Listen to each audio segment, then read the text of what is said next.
Hello everyone. In the previous video, we discussed about the first two inbuilt data structures in Python, that is list and tuple. In this video, we will be discussing about the next two inbuilt data structures, that is sets and dictionary. Now let us start with set. Just like a list, a set can hold multiple items in a single variable. An important point to note about set is that the values in the set has no sequence. The next point is that the sets are mutable. That is, we can add or delete elements from a set. Another important point is a set does not allow duplicate values. So therefore, sets are Python data structures which cannot contain any duplicate values, and the values in a set are not sequenced. Now let us see few operations on set.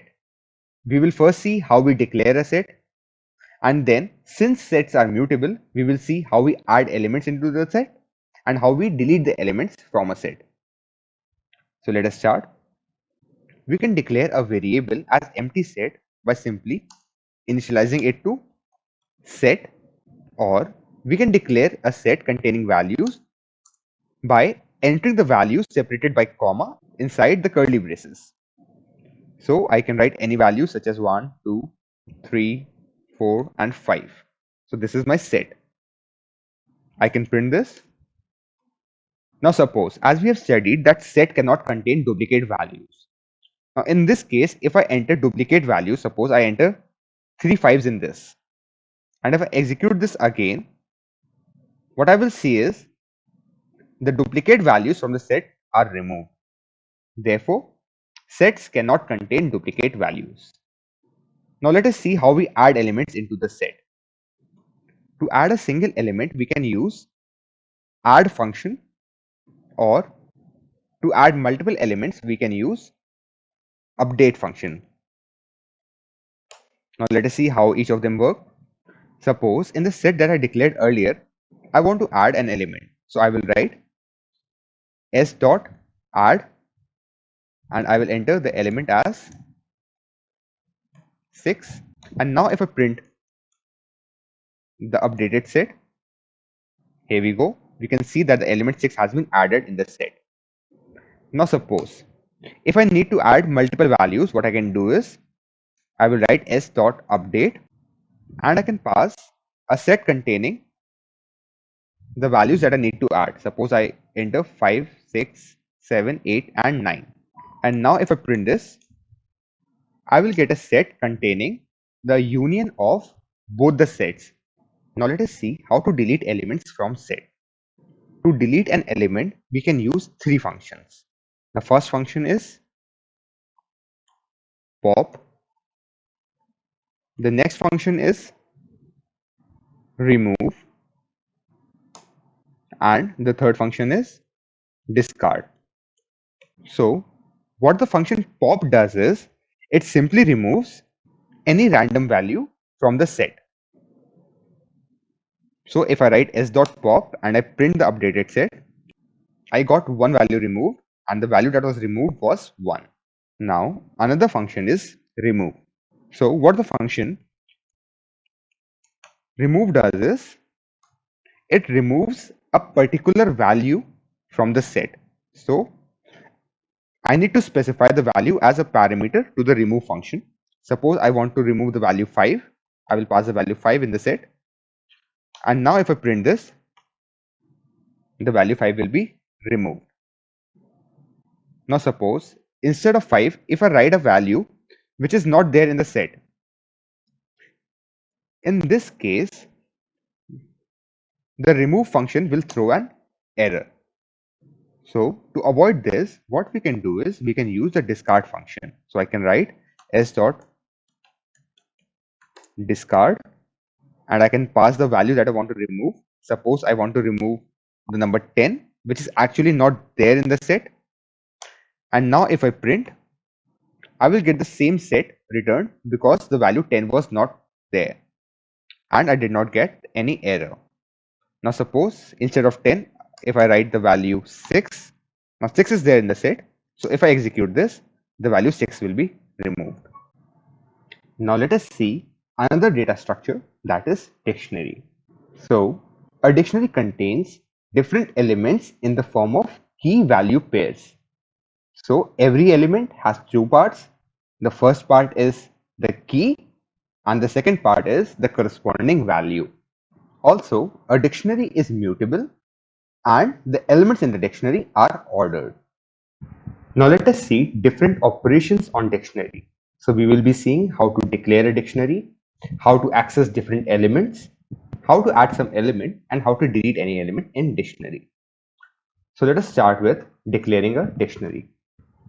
To declare an empty dictionary, we can simply write a variable d equals to dict. That stands for dictionary. Or we can declare a dictionary with values by simply declaring the variable d equals to, under the curly braces, we write the elements as a pair of keys and values.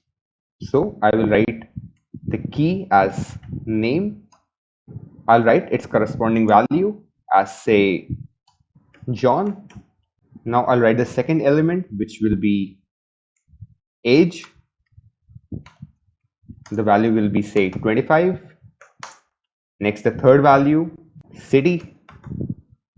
I can give it as Delhi. So this is my dictionary. If I print this, we got the dictionary that we declared. Now let us see how we access different elements in dictionary. To get the value of some particular key in a dictionary, what I can do is I can simply write the dictionary name and the corresponding key for which I need to get the value. For example, I need to get the value for name.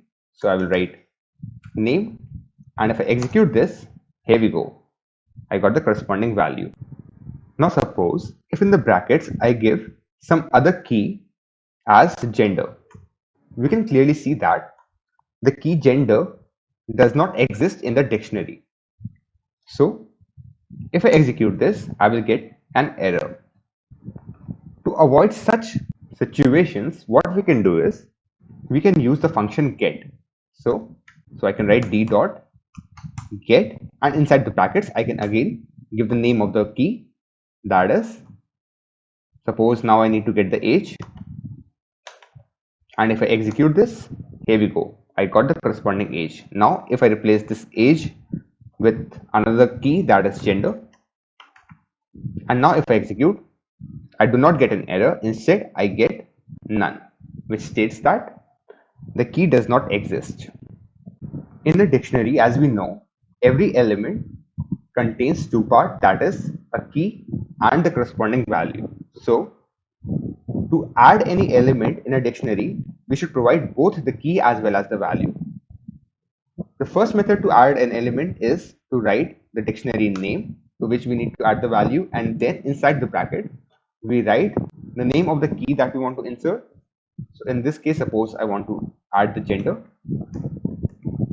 and then equal to sign, and then I'll write the corresponding value.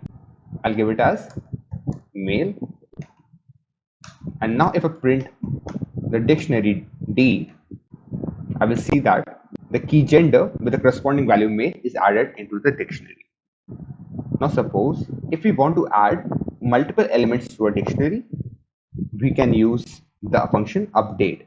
That is, I can write d dot update, and inside the parenthesis I will pass the dictionary of elements that we want to add. So suppose I can write num, that is for phone number, colon the corresponding value. I can write, say, 9123456, and then I can give another key. Suppose I give company, and I can give the corresponding value as, say, IBM. And now if I print the dictionary D, I will see that the two more elements are added to the dictionary. Now let us see how we delete the elements from a dictionary. To delete the elements, I can use the function named pop. So what I can do is I can write d dot pop, and inside the bracket I will give the key for the element which we want to remove. So I can write, suppose, gender. And now if I print the dictionary D, I will see that the gender is removed from the dictionary. Another method to delete an element from a list is to use the function delete, that is del. I will write the dictionary name, that is G in this case, and inside the bracket I will provide the name of the key for the element that we want to remove. Suppose now I want to remove the element num, that is number, and now if I print the updated dictionary, I will see that the number is removed from the dictionary. So that was all for this video. If you liked the video, please don't forget to hit the like button and subscribe the channel. Thank you.